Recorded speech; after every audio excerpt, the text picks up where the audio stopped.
Aleluia. Quero saudar a igreja com a paz do Senhor. Dizer que estou feliz pelo privilégio de poder estar aqui ministrando essa palavra. Subo nesse altar com muito temor e tremor. Aleluia. Porque sei que é de grande responsabilidade o que o Senhor confiou a mim nessa noite. Quero agradecer ao pastor Robson, ao pastor Telmo, por essa oportunidade. Quero convidar todos vocês a abrir vossas Bíblias em Romanos, capítulo 8, versículo 31.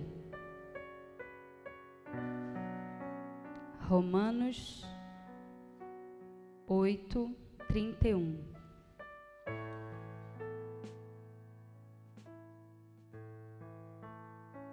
Aleluia.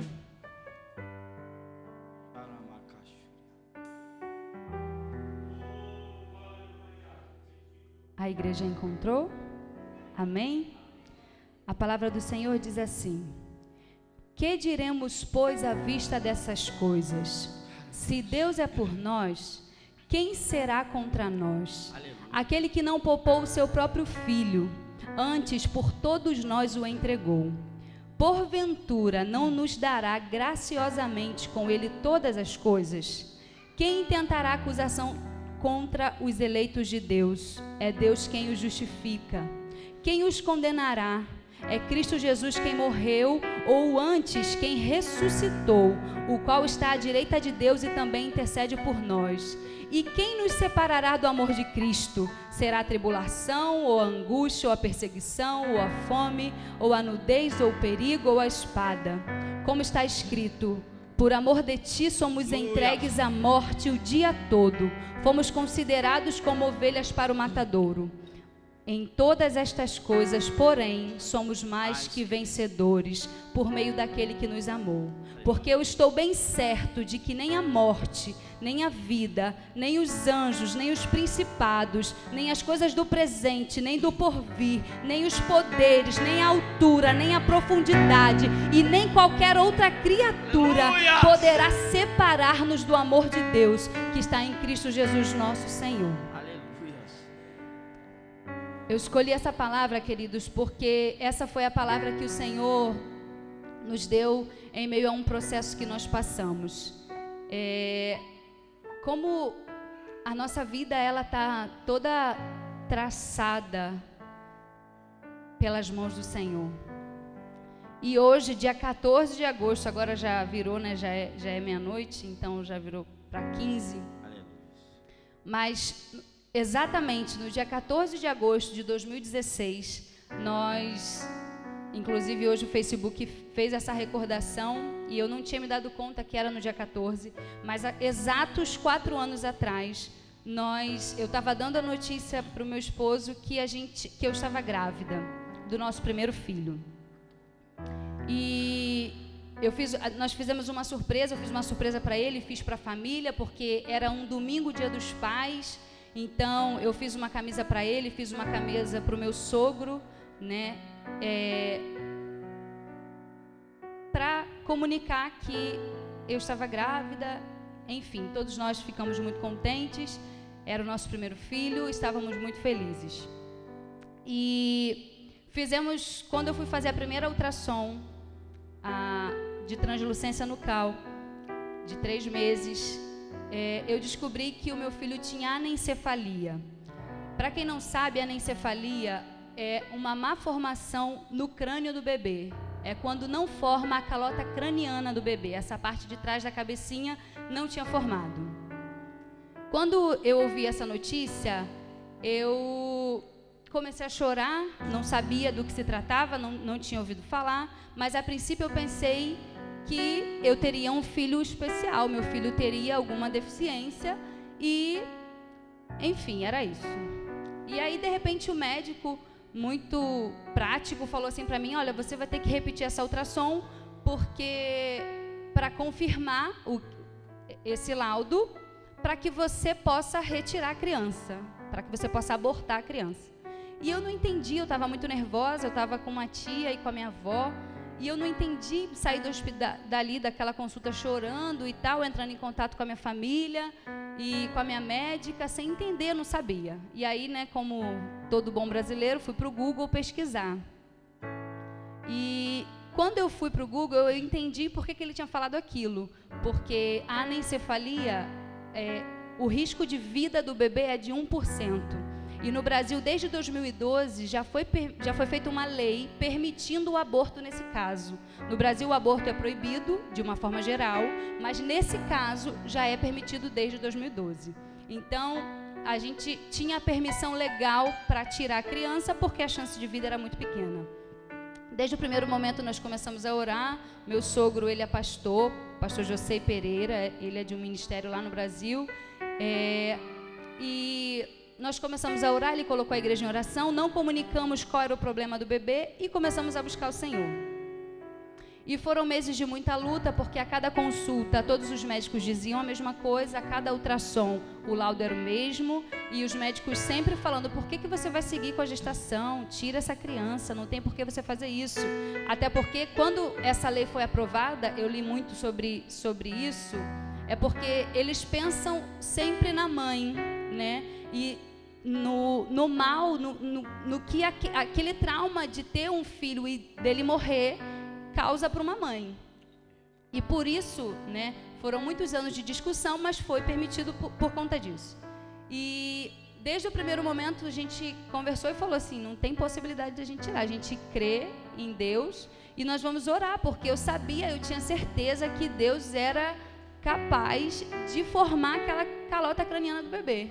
E eu achava que aquilo ali, eu falei, Senhor, isso não é nada diante do seu poder. Eu creio no seu poder, eu sei que o Senhor pode fazer. Eu creio num Deus que ressuscita mortos. Então, eu tinha certeza que o Senhor era capaz de formar aquela calota craniana. E assim nós seguimos a gestação. Foram exatos 9 meses. No decorrer do caminho, quando eu estava com aproximadamente 6 meses, num ato de fé, nós fizemos um culto em ação de graça e um chá de bebê. E aí foi nesse momento que nós comunicamos à igreja qual era o problema do meu filho, porque até então a igreja não sabia, estava orando só porque a minha gestação era uma gestação de risco, mas não sabia o problema. E nesse dia eu levei todas as ultrassons e conversei com a igreja, e foi exatamente esse versículo que o Senhor, esses versículos que eu li, que o Senhor me deu para aquele culto. E a gente lê a palavra de Deus, a gente é cristão há muitos anos, mas diante das provas que nós passamos, aí é que a gente consegue entender se de fato a gente consegue viver a Bíblia ou não.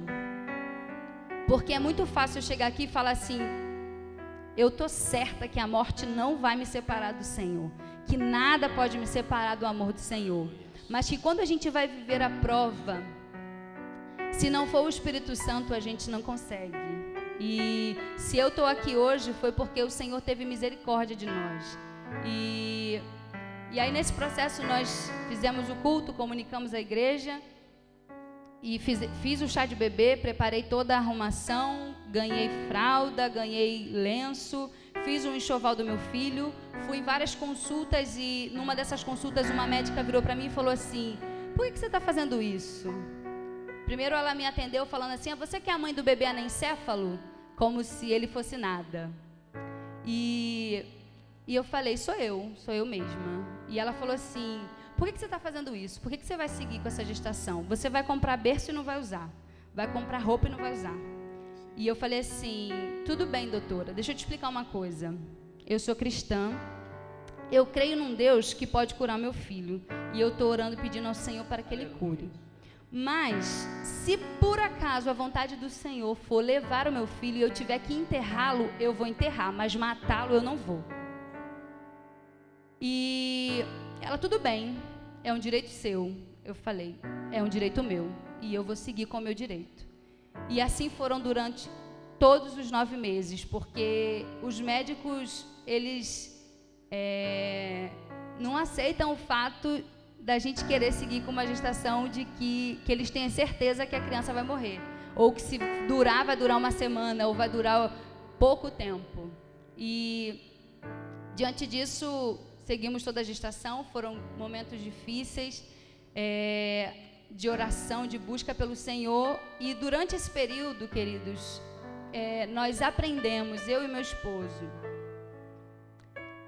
a confiar na soberania de Deus, porque o que eu queria era que Deus curasse meu filho. Eu queria realmente ter um testemunho. Eu queria hoje, de repente, estar aqui com o meu filho no colo, falando assim, nem no colo, ele já estaria andando, e falar assim: olha, queridos, meu filho tinha um laudo de morte e eu estou aqui com ele para provar que Deus curou ele. E durante esse processo que eu estava orando, isso era uma coisa que eu falava com Deus. Eu falava: Senhor, o Senhor precisa curar meu filho, porque como que eu estou crendo que o Senhor pode curar, eu vou seguir com a gestação crendo que o Senhor pode curar, e como que eu vou testemunhar isso? Como que eu vou testemunhar se eu não tiver meu filho nos braços curado? Porque eu realmente achava, porque eu achava assim: se o Senhor não curar meu filho, eu não posso falar que Tu és um Deus de cura. Como que eu vou testemunhar de cura se o Senhor não curar meu filho? E o Senhor me fez entender que Ele não precisa de mim para defender a reputação dEle. Ele não precisa de mim, Ele não precisa de você. Aleluia. Ele é o que Ele é. Aleluia. Ele é o grande eu sou. Ele faz o que Ele quer, da forma que Ele quer e quando Ele quer. E nós precisamos entender isso. E foi um processo doloroso, mas nós entendemos e tentamos entender constantemente essa soberania de Deus. E aí nesse processo fomos até os 9 meses, até 36 semanas, quando eu comecei a passar mal, fomos para o hospital. E aí um detalhe, né, que eu quero recordar aqui. Eu trabalhava numa empresa de saneamento lá na minha cidade, e uma empresa muito grande. Eu trabalhava há 8 anos nessa empresa quando eu vim para cá, e nesse processo eu trabalhava há uns 8 anos, há uns 5 anos. E quando o presidente da empresa soube da minha situação, eu tinha plano de saúde, né, por conta da empresa, e eu precisava me tratar eu precisava fazer as minhas consultas numa cidade a 2 horas da minha cidade.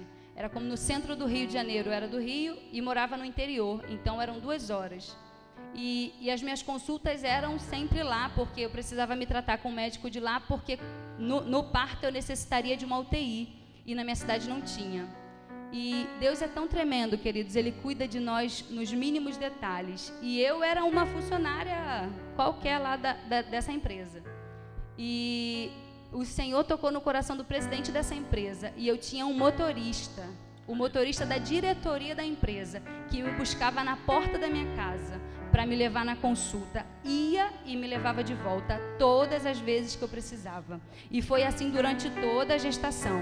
Eu não tive nenhum gasto, eu não tive nenhuma preocupação, porque era 5 horas da manhã, o motorista estava na porta da minha casa me esperando para me levar nessa consulta. E foi assim durante todo esse processo. E aí, com 9 meses, 36 semanas, nós fomos para essa cidade para eu poder... Comecei a passar mal e fomos para lá. Eu não poderia ter normal, teria que ser uma cesariana, porque por conta da cabecinha que não estava formada, a criança não tem força para poder forçar um parto normal, então deveria ser um parto cesariana. E assim foi, eu me internei e toda a equipe médica estava ali, já sabia da minha situação, que ele era um bebê anencéfalo, e quando ele nasceu, de fato, com a cabecinha aberta, e eu lembro que no último momento eu fui fazer uma ultrassom, que a médica pediu a última ultrassom antes de eu ir ganhá-lo. E eu orei e falei: Senhor, na cadeira de roda, lá naquele elevador, eu falei: Senhor, é agora, né? O Senhor deixou para agora. É agora que eu vou fazer essa ultrassom e vou ver que a cabecinha do meu filho está formada e que ele está curado e está tudo certo. E aí fomos nós lá para a ultrassom. E a médica falou: e tal, tá tudo certo, ele é um bebê anencéfalo, amém. Fui para a sala de cirurgia e meu filho nasceu, foi um parto demorado, difícil, meu esposo assistiu todo o parto. Foi uma cena bem complicada, porque quando a gente fala com a cabeça aberta, é com a cabeça completamente aberta, então tinha muito sangue. Ele estava muito debilitado, o coraçãozinho dele estava muito acelerado, porque foram algumas horas de parto. E o médico, quando retirou ele da minha barriga, tinha certeza que ele ia morrer dali a alguns minutos. E eu fiquei pedindo para que eu pudesse vê-lo. Eu quero ver meu filho, eu quero ver meu filho. E ele veio chorando, o pediatra. Eu lembro como se fosse hoje. Ele veio chorando para mim e falou: minha filha, você não precisa disso, não. Você já fez a tua parte. O que você fez foi lindo, foi tremendo. Mas agora não tem mais jeito. Ele não tem mais jeito. Você não precisa vê-lo. Enfim, eles me deram um calmante. E eu tinha pedido ao Senhor. Falei: Senhor, deixa eu segurar meu filho. Deixa eu pegar meu filho. E o Senhor, queridos, Ele está atento a nós. E Ele se importa nos pequenos detalhes. Aleluia. Eu, durante a gestação, falei com o Senhor: Senhor, faz a tua vontade. Eu quero que o Senhor cure meu filho. Eu quero ter esse testemunho para contar. Mas se isso não for a tua vontade, amém. Me dá força, me ajuda e eu vou cumprir a tua vontade. Porque, queridos, quando a gente coloca a nossa vida diante do Senhor e para fazer a vontade do Senhor, a gente precisa confiar que a vontade dele é boa, agradável e perfeita. A gente precisa entender e crer que ele vai fazer o melhor. E naquele momento para mim não era o melhor. E eu para uma mãe que tinha acabado de ganhar o seu filho, eu queria pegar meu filho no colo. E assim foi, né? Porque o Senhor é bom e eu provo diariamente da bondade de Deus. E o meu filho não morreu dali a 5 minutos como o médico tinha pensado. Ele foi para a UTI, eu não pude vê-lo naquele dia, fui vê-lo no outro dia de manhã. Peguei ele no colo, nós tiramos fotos com uma touquinha na cabeça, debilitado. Tinha algumas más formações, porque a anencefalia faz isso. Como o cérebro dele ficou, né, exposto durante toda a gestação, ele, consequentemente, todo o corpo dele sofreu a má formação. Então, ele tinha algumas más formações, mas eu pude pegá-lo, ficar um pouco com ele.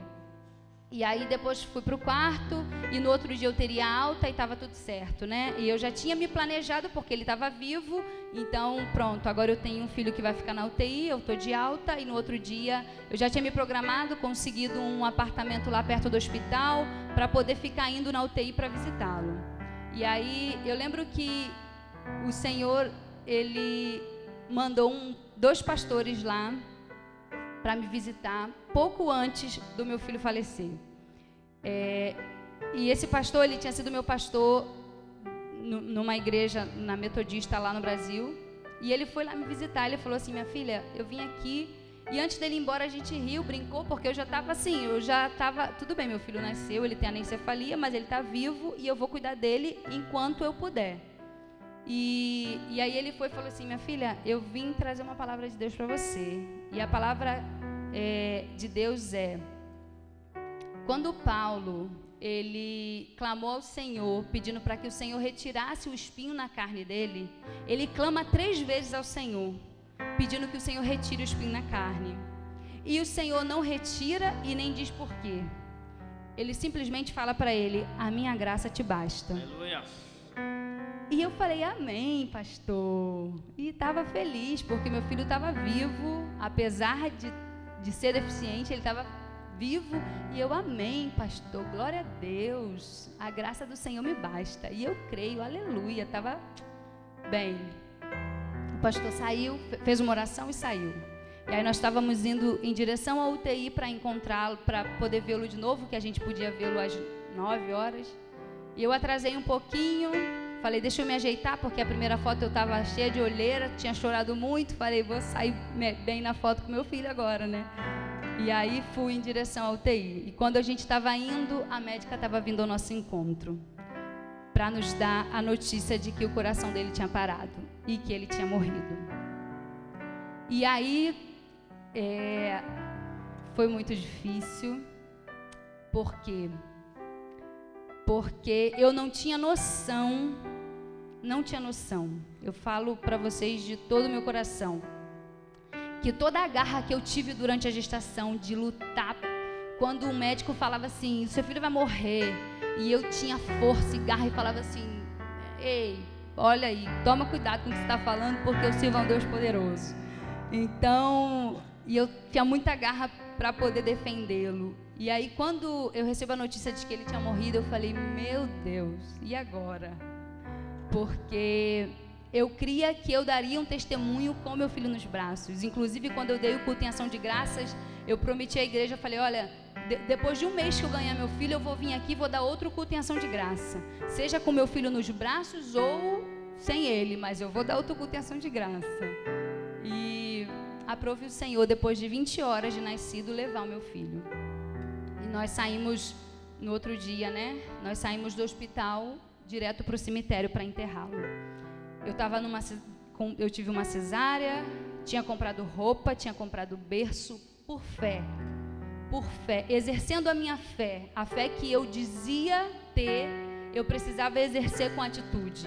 E aí, em toda a empresa que eu trabalhava, todos os meus amigos, porque no começo todo mundo falava assim, Daiane, tem certeza que você quer seguir com essa gestação? A justiça te permite. Era como se fosse uma tolice minha seguir com a gestação, porque era uma coisa certa. E aí, quando eu penso, né, que quando eles receberam a notícia, o filho morreu, a maioria deve ter pensado, ela podia ter evitado isso, por que ela fez isso? E nesse meu medo do que as pessoas vão pensar, Deus, porque eu tive fé até o último momento, mas como que vai ser isso se o meu filho não vir para casa? E aí eu percebi, queridos, que o maior testemunho que eu poderia dar era continuar servindo ao Senhor, mesmo sem receber aquele milagre que eu havia pedido. Porque eu me lembro quantas vidas foram tocadas com o nosso testemunho, porque depois de um mês que o meu filho tinha nascido, eu dei o culto em ação de graça, conforme eu tinha prometido.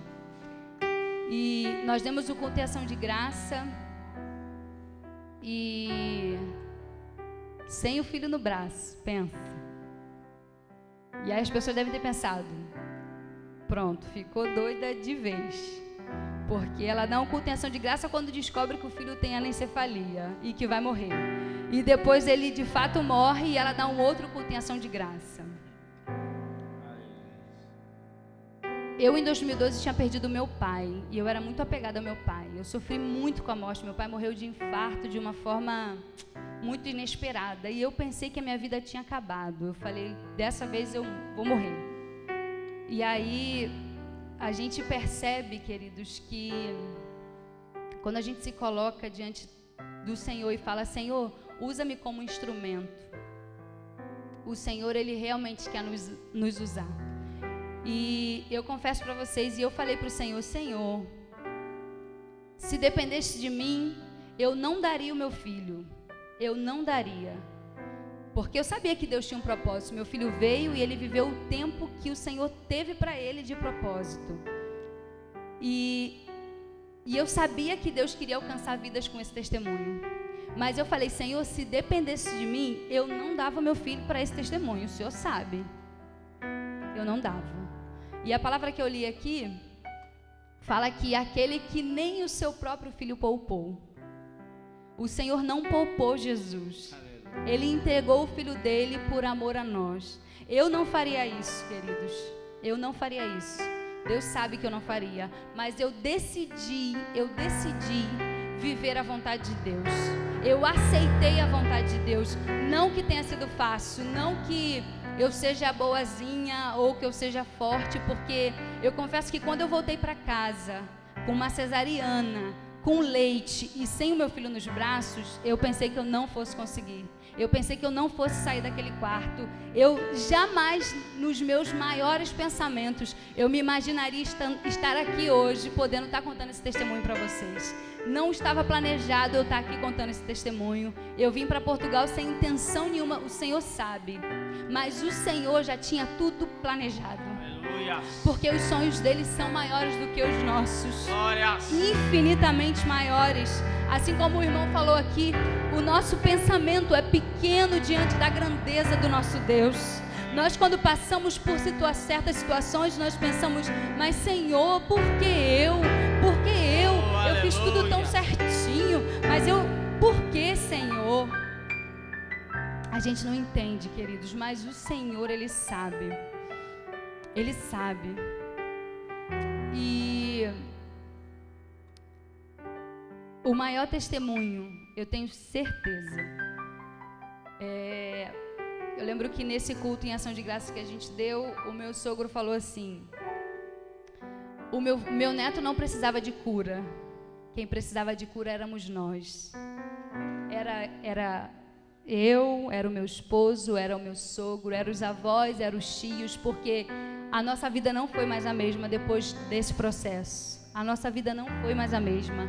Nós não temos como ser os mesmos diante disso. E nós seguimos com 15 dias depois de ter ganhado meu filho. Eu já estava na igreja, com um ponto ainda, mas eu já estava na igreja, me derramando aos pés do Senhor, porque sem Ele eu não estaria aqui, eu não conseguiria. E toda a honra e toda a glória é do Senhor, queridos. E eu não sei o que te impede de adorar a esse Deus. Eu não sei o que você perdeu diante dessa pandemia. Eu não sei o que nesse processo todo seu de evangelho, ou para quem está me assistindo, se perdeu algum filho, se perdeu o marido, se perdeu o pai, se perdeu a mãe, e se isso fez com que você desistisse desse Deus. Eu quero dizer para você que nós temos um Deus bom. Um Deus que é bom, e eu provo dessa bondade, porque se eu estou aqui é porque o Senhor é bom, não porque eu consegui, porque eu sou, não, queridos, é porque o Senhor é bom e porque Ele cuidou de nós, senão nós não estaríamos aqui. E para terminar essa palavra, eu quero ler mais uns versículos aqui que o Senhor me deu um ano depois, quando Ele me presenteou, Ele me deu um presente, e eu vou ler. Salmo 126, a palavra do Senhor diz assim: quando o Senhor restaurou a sorte de Sião, ficamos como quem sonha. Então a nossa boca se encheu de riso e a nossa língua de júbilo. Então entre as nações se dizia: grandes coisas o Senhor tem feito por eles. Com efeito, grandes coisas fez o Senhor por nós, e por isso estamos alegres.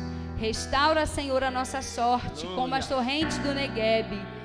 Porque, queridos, os que com lágrimas semeiam, com júbilo ceifarão. E quem sai andando e chorando enquanto semeia, voltará com júbilo, trazendo seus feixes. A palavra do Senhor para nós hoje é: nós precisamos andar, caminhar, seja chorando, seja triste, arrasado, desesperado, não importa, mas ande. Por quê? Porque aquele que semeia com lágrima, com júbilo ceifará. E quem sai andando e chorando, vai trazer consigo os seus feixes. E esse daqui, queridos, olha, é o feixe que o Senhor me deu. Porque o Senhor, essa daqui é a Alice. Depois de um ano da gente ter perdido o nosso filho, o Senhor nos presenteou com esse feixe. Porque aquele que sai andando e chorando enquanto semeia, voltará com júbilo, trazendo os seus feixes. E eu tô com o meu feixe aqui, ó, essa noite. E ela é Alice. O Senhor é bom, queridos. E Ele faz mais do que a gente pode imaginar. Ele faz mais do que a gente pensa. E eu quero cantar um louvor aqui com meu esposo que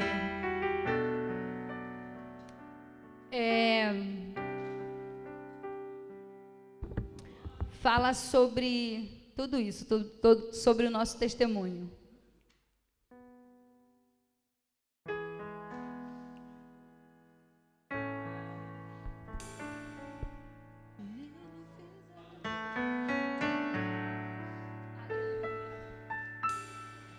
A dor não mata,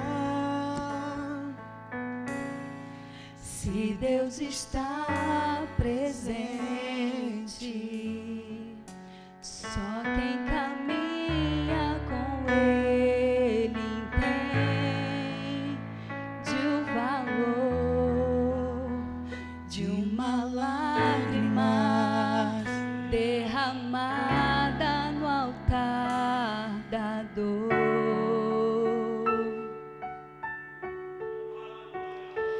enxugada pelas mãos do Consolador. Ouça isso, queridos, se Ele quiser. Se Ele quiser, Ele ressuscita mortos. Ele faz o impossível. Tudo porque Ele é Deus.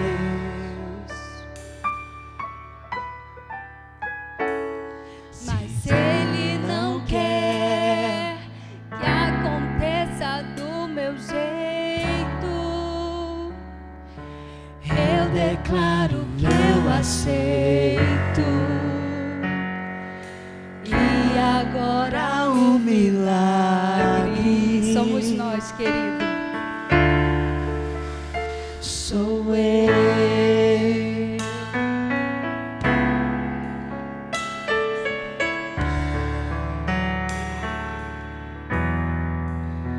Sou eu, um milagre, sou eu.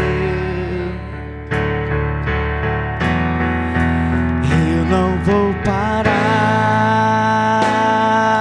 parar, vou continuar te adorando, ó Deus, um milagre sou eu, sou eu. Eu não vou parar, vou continuar te adorando, ó Deus, um milagre sou eu, sou eu. Mas se Ele quiser, Ele ressuscita mortos. Ele faz o impossível. Tudo porque Ele é Deus. Aleluia. Mas Ele não quer que aconteça do meu jeito. Eu declaro, eu aceito